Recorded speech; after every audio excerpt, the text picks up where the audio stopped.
This is a very, very, very deep, as you say, Bhaktivedanta Maharaj is speaking on this all the time. It's a very, very broad and deep subject matter. Actually, Raganuga Bhakti, there's all this sometimes controversy about Raganuga Bhakti and is there Raganuga Bhakti in ISKCON, etc., etc., etc. What is Raganuga Bhakti, blah, blah, blah, blah. But actually Raganuga Bhakti, it entails the purification of emotions. That's essentially what it is. It's a purification of our emotions. So you start with Vaidhi Bhakti, which means devotional service to the Lord under Vaidhi, Vidhi, rules and regulations, which more or less means under Vedic culture. Vaidhi Bhakti is service to Krishna, but under the there's nothing, four regulative principles, these kind of things. This is standard in Vedic culture. This is, everyone understands that this is proper behavior. So that's what Vaidhi Bhakti means. It means serving Krishna within the limits of proper behaviors defined in Varna Ashram Dharma. So that's where you start. And then from Vaidhi you go to Raganuga, which is turning the emotions to Krishna, engaging the emotions in Krishna consciousness. And how is that done? That is done by culture. That is done by culture. Why did Srila Rupa Goswami write so many plays? Why did Srila Prabhupada stress plays? You see, this is an interesting thing we don't see much of in ISKCON anymore, as we used to in the early days. When I joined, it was, just like you go out and distribute Back to Godhead magazine, you go out and distribute Prabhupada's books, you go out and Harinam. So once a week, every Sunday, there would be a play in the temple. That was like, regulative principle. And Prabhupada used to personally give scripts of plays. He stressed this so much. And this is one thing I've noticed, that, from then till now, that our perception of the importance of this has sort of faded. I mean, there's still some devotees who are very much into doing that, but it is not it's not widespread to every temple anymore. It used to be. And these plays, this is what Prabhupada would say, plays done of Krishna's Leela, or even just these preaching plays, which are meant to get over the basic points of philosophy to the audience. But plays, when they're done by devotees, then they catch up the emotions of the viewers. Whoever's watching it, devotees, guests, they get caught up in that, and they experience actually purified emotions. It may be humor, hasya rasa, or it may be tragic, something that evokes tears. Like Prabhupada said, he played Advaitacharya in a play of Mahaprabhu's pastimes. And the audience was crying, and that was understood. That is the success of any play, if the audience becomes so moved that they will cry. And that is the intention of these plays. And you see Rupa Goswami and other great Vaishnavacharyas, they're great dramatists. They've written so many plays. And this is actually Raganuga Bhakti. It's not, you hear all these weird ideas of what Raganuga Bhakti is. But it's a very, very simple thing. It means the purification of our emotional life. As we experience through plays and through hearing bhajans, for example, they're sung very nicely by pure-hearted devotees, expressing these sentiments composed by Bhaktivinoda Thakur and Narottam Das Thakur and other great acharyas. These emotions that are evoked by these experiences are purified emotions, and we get higher taste and we get attachment. We get this attraction. See, this is culture. This is the culture of Krishna consciousness. And this bleeds into, so to speak, I'm using this term, this bleeds into our chanting, our own chanting. You see? If we are able to arouse these spiritual emotions, we carry them with us in the heart, and then when we chant, that helps us to chant Hare Krishna mantra also in a state of ecstatic, emotional remembrance of Krishna. And this is how we advance.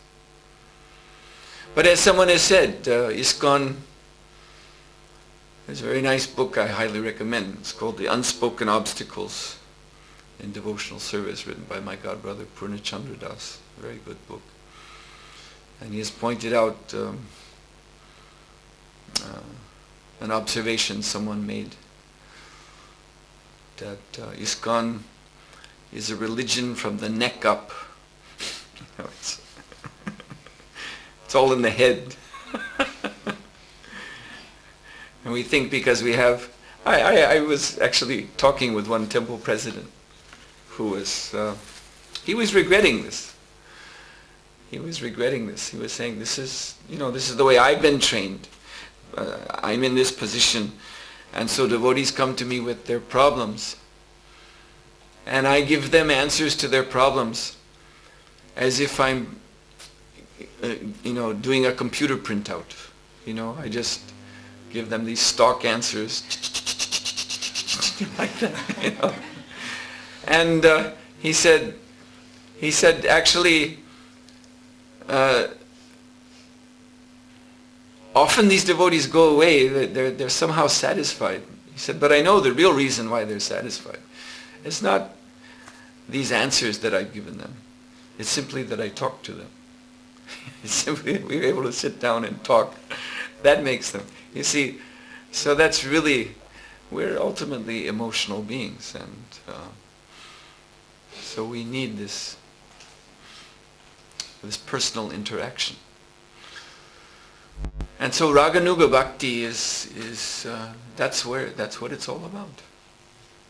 It's the purification of emotional experience. It's not a little thing. Is that yeah, to see everything in relation to Krishna. That's Krishna consciousness. But there's no harm in that this thing about Bengali Vaishnavism and Bengali culture, that's so shallow. That doesn't go very far. It's rather a joke. I mean, in Mayapur it's a joke. There are these kind of militant Bengali devotees there. Everything should be Bengali. But Bhaktivedanta Purnamars, he's always laughing at them, behind their backs, because he said they say they're being such staunch Bengalis, but in so many ways, you look at India, so much has accepted Western culture. You see, here you have a staunch Bengali Vaishnava, and he's using a computer. He's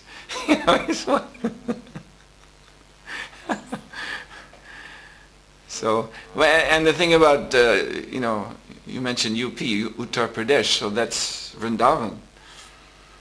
And Srila Prabhupada said that the devotion, that spontaneous devotion of the residents of Vrindavan, which you can see. When I go to Vrindavan now, I like to stay at Govardhan. We have that ashram there. And that area in particular is a place where it's just really intense, because pilgrims are coming not only from Vraja area but from outside also to do Govardhan Parikram, and it's just a real experience to do parikram among these thousands and thousands of people.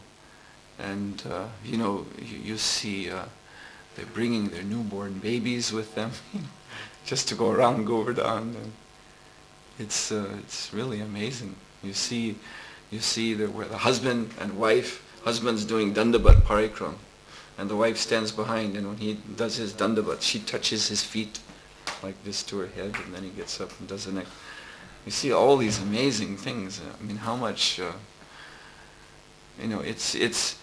it's just like you say, it's a combination of family culture, this very deep love between husband and wife and for child, but it's all engaged in Krishna consciousness. And they've all come to Govardhan to get Krishna's blessings. Go around and then bathe in Radhakund, and they're doing this with such enthusiasm. So Prabhupada said, actually, Bengali or no Bengali, he actually said that the devotion that we see in Vrindavan, this is our real standard. And they're simple people, and one can of course see so many discrepancies, but there's no doubt that they have spontaneous attraction to serve Krishna. And so Srila Prabhupada said it's that we have to extract. You see, that enthusiasm to serve Krishna. Extract that and develop that within the context of Vaidhi Bhakti. Because Vaidhi Bhakti is simply, it is the proper atmosphere in which the raga, the attraction to Krishna, can develop to its fullest, purest potential. We heard today in the purport about achieving liberation in Krishna consciousness. So we want to bring that spontaneous loving attraction into this realm. Otherwise, without it, then this is just very dry. This is to serve, just go on serving Krishna under rules and regulations. For those of us in this age, it's dry. It's not the fault of the rules and regulations and the service, it's our fault. That we're so weak-minded and inattentive and unable to fix our minds very long on anything. The mind just wants to shift around. But when the mind is getting that dose of taste, emotional taste, then it will remain. Yes? Well, Srila Prabhupada did say that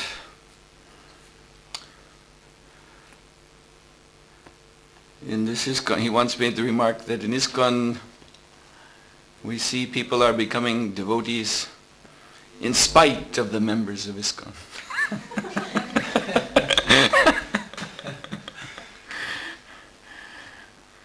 So you see, I think this is important also to realize. Of course, sadhu sangha is so essential, and respecting devotees is so essential. At the same time, we should also know that this movement in this world is more than just the institution, just a collection of persons living in a building called a temple. It's more than that. It's more than just a society or a club. So we have to broaden our vision too, beyond that. It can be, it will be very difficult if we simply are relating only to the devotees and not seeing beyond. There's Krishna, there's Guru Parampara, there's God. And that is actually the link that is making everything possible that is happening here. You see? So we have that responsibility to come to connect ourselves with that link. So whenever I'm asked questions of this social nature of ISKCON, I am always put in a difficult situation. What am I supposed to say?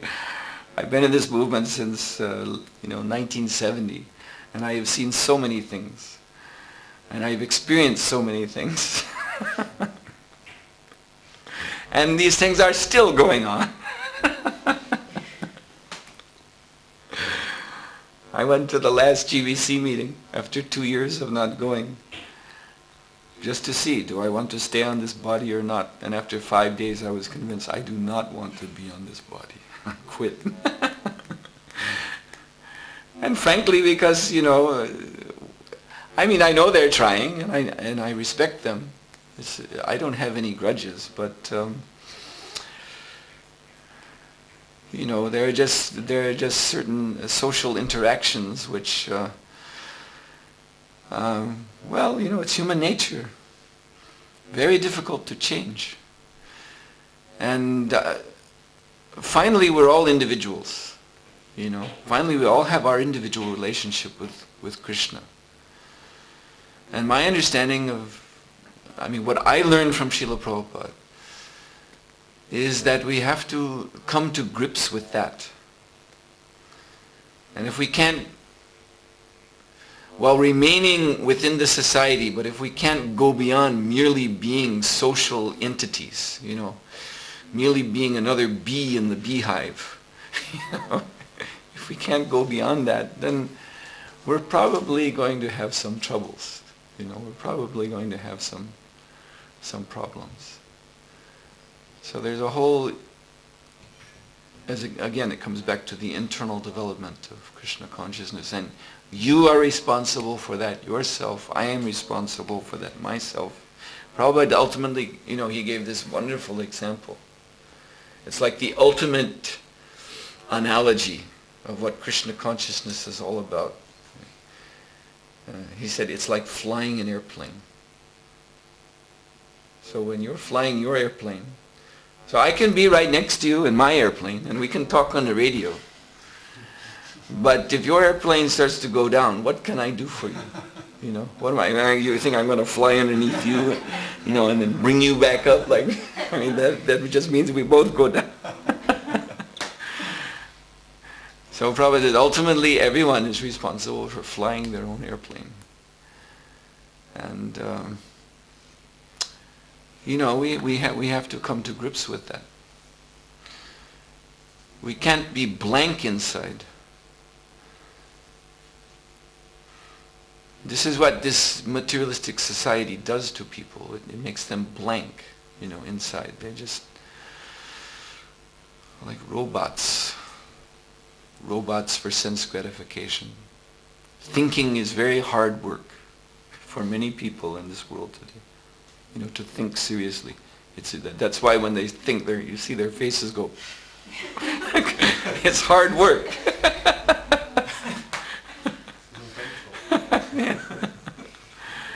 But you find again and again Srila Prabhupada saying that this Krishna, Shastra says it is for those who are manishina, thoughtful.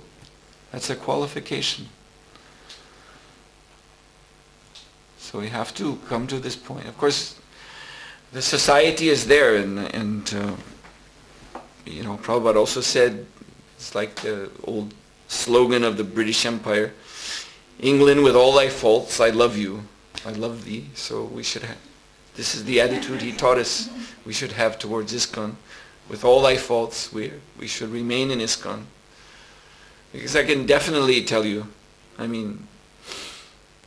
all these years, I've seen so many things. I've had God brothers who have left ISKCON and gone to other branches of the Gaudiya Math and become Shiksha disciples of God Brothers of Srila Prabhupada. And some of these persons were my good friends, and I have met them years later. I know them very well. I still try to be friendly. But I feel very sorry for them. I don't in any way feel that they have made a wise move in their spiritual lives. I can see the results. But they become, in a way listless. This word listless means, it's like they lose the fire. There's this special fire, this transcendental passion that Prabhupada had.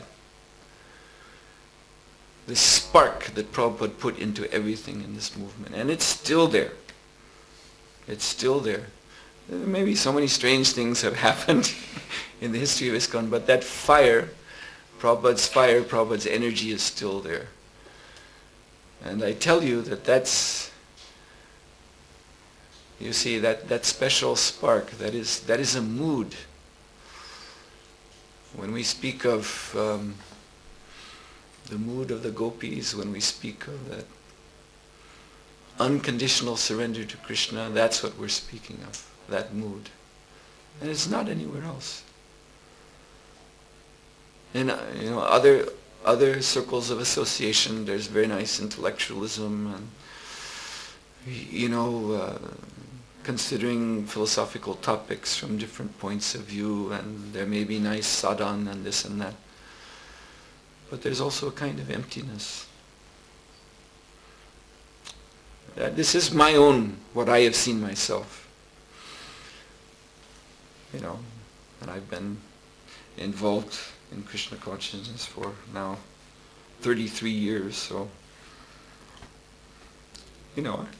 I do have some experience. I do, know a little bit what I'm talking about. So we should stay plugged into that Prabhupada spirit by remaining within ISKCON. But each of us has a responsibility for our own spiritual development. Taking these teachings, this process, and putting it into effect in our own lives. Becoming individuals. Liberated individuals in devotional service.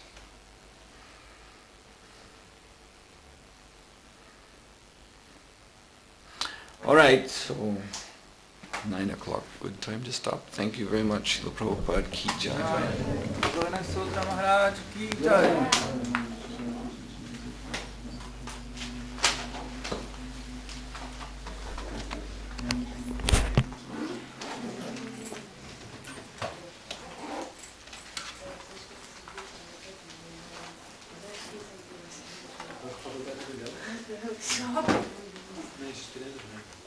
This gets recorded? Is that what you do? It gets recorded? Yeah. And then you put it on the internet? It's not good. This thing is goes from the microphone to the machine to clear the sound, because your microphone is not good to talk to this machine. You see that? I don't, what do you mean, this microphone? Are you going to put it on? That's what we're talking about. No, but this one. Yeah, I take that.